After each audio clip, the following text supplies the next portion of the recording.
Imagine a microscopic-sized ladder contained in the part of our brain that will label our subconscious. The ladder of inference, which was first proposed by Harvard professor Chris Argyris, is the basis of this model. Every time we interact with someone, that experience enters the ladder at the bottom. That same experience zips up the ladder in the blink of an eye, exiting at the top. This process happens thousands of times a day without us knowing it. Let's focus on what happens on each rung of the ladder. On the first rung, we have the raw data and observations of our experience. This is very similar to what someone watching a video recording of our experience would see.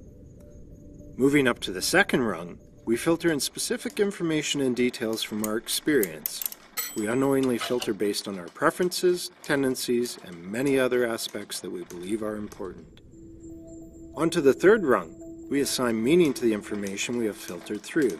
This is where we start to interpret what our information is telling us. On the fourth rung, a very crucial thing happens.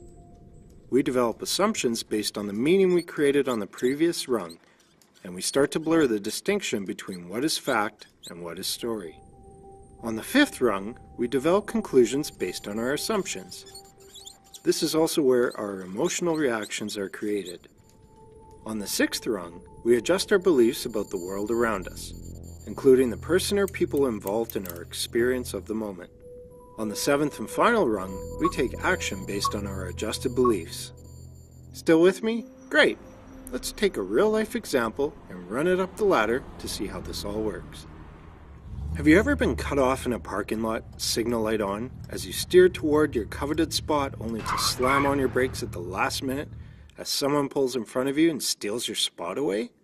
Imagine that experience and notice all of the data and observations landing on the first rung of your ladder. Now let's watch what we pay attention to on the second rung. Who cares that it's sunny out and the birds are chirping? The 50% off sign outside of your favorite store is meaningless.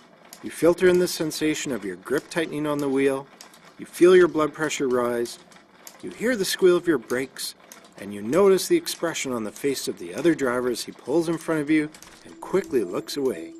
Time for our third rung. Ever since you were young, your parents taught you the importance of waiting in line and taking your turn. You live and die by the rule of first come, first served. And now this guy has just stolen your spot. What gives? Up to the fourth rung we go. Watch closely as our assumptions take over and our story creates itself. That stupid jerk. Didn't his parents teach him anything? How could he not see my signal light? He must never pay attention. Why does he think he's more important than anyone else?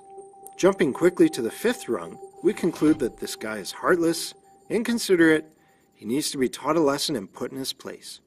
We feel angry, frustrated, vindictive, justified.